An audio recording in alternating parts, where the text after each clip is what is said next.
Y América Latina, el tema del día, por supuesto, tiene que ver con esta importante cumbre. Los líderes de la OTAN se han reunido en la celebración de este aniversario, el 75º aniversario de la OTAN, y allí lo ha liderado el presidente Joe Biden. ¿Recuerda usted la semana pasada cuando le decía que Joe Biden tenía dos oportunidades para reivindicar lo que había dejado el primer debate presidencial, que era la entrevista con la ABC, y luego esta presentación en la OTAN? Por supuesto, hoy el líder estadounidense pudo conversar y el enfoque estuvo siempre enmarcado en la continua ayuda a Ucrania en medio de la guerra con Rusia. Es más, vamos a poner geopolíticamente hablando sobre la mesa lo que hoy sucede. Es una OTAN liderada por los Estados Unidos y por el otro lado se encuentran las ambiciones de una Rusia que es aliada junto a China, Norcorea, y también estamos hablando de cómo estos tres países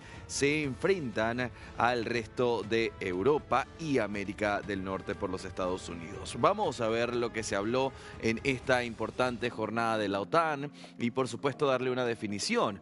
OTAN, por las iniciales, es la Organización del Tratado del Atlántico Norte, que hoy dio inicio a la cumbre en Washington y actualmente la integran 32 países. Ha sido una organización que ha crecido ampliamente y que para ser parte no es una cuestión tan sencilla como enviar una solicitud de amistad y el otro la acepta. Hay una completo lista de requisitos que un país tiene que cumplir para poder ser parte de esto, un protocolo que cumplir, porque es dar pero también recibir y viceversa. Es en esto en lo que consiste, de hecho, el artículo 5 de la OTAN, en uno para todos y todos para uno, ¿no? Lo que establece básicamente es que si alguno de los países que forman parte de la OTAN es atacado, entonces los demás miembros usarán todas sus fuerzas militares para defenderlo a el que esté siendo atacado.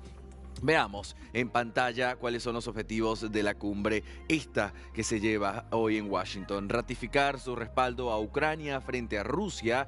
De hecho, el presidente Volodymyr Zelensky, quien estuvo presente, le decía a los líderes del mundo: no podemos esperar hasta noviembre para actuar, tenemos que ser ahora más intransigentes, más reaccionarios, haciendo referencia al 5 de noviembre, donde se vendrán las elecciones de los Estados Unidos, Joe Biden, Donald Trump. Recordemos que Joe Biden es pro-Ucrania y en este momento quiere la continua ayuda a Ucrania.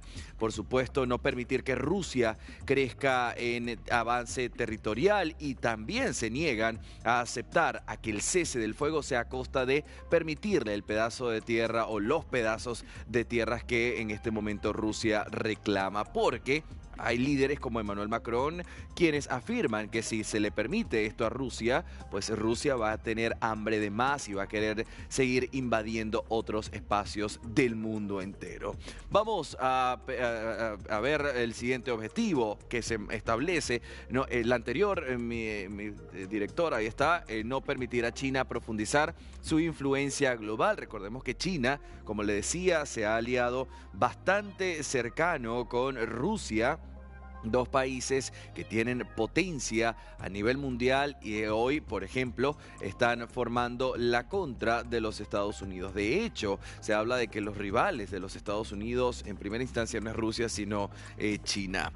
Analizar la situación en la zona Indo-Pacífico. Hay que prestar atención a lo que sucede, por ejemplo, con China, Taiwán, este conflicto que está ahí en stand-by con amenazas hasta el momento. Una China que reclama la China única, mientras Taiwán, a la que llaman la isla rebelde, pues quiere su independencia. Taiwán, que es aliada de los Estados Unidos, no es gratuito. Recordemos que son grandes negociadores. Estados Unidos viene siendo para Taiwán el segundo inversor y Taiwán para los Estados Unidos el octavo. ¿Por qué? Taiwán siendo tan pequeño, en este caso Taiwán tiene lo que es la provisión de chips a nivel mundial, material que solamente se da allí. De hecho, yo se lo mencionaba a usted en otra oportunidad, cuando en el 2020 la pandemia había creado una recesión económica, una desaceleración económica. Taiwán era la única que iba en punta hacia arriba.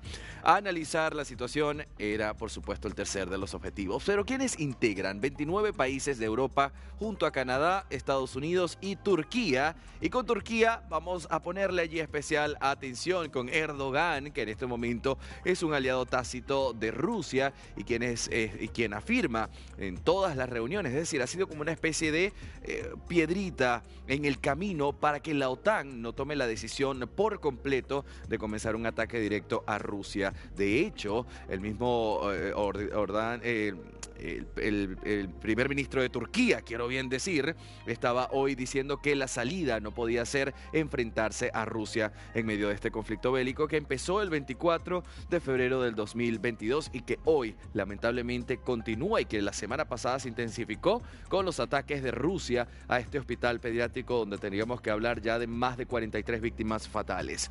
Las sesiones son lideradas por Joe Biden, el presidente de los Estados Unidos, una OTAN que consiste en pedirle a sus países miembros dar parte, un 2% de su Producto Bruto Interno, de este equipamiento militar. Estados Unidos es el que más invierte y eso de alguna manera le da el poder para liderar este tipo de sesiones. Esto ha sucedido en la cumbre de la OTAN en este encuentro número 75. Veremos lo que sucede en los próximos días y cómo continúa esta promesa de ayudar a Ucrania en medio del conflicto bélico que lamentablemente aún persiste.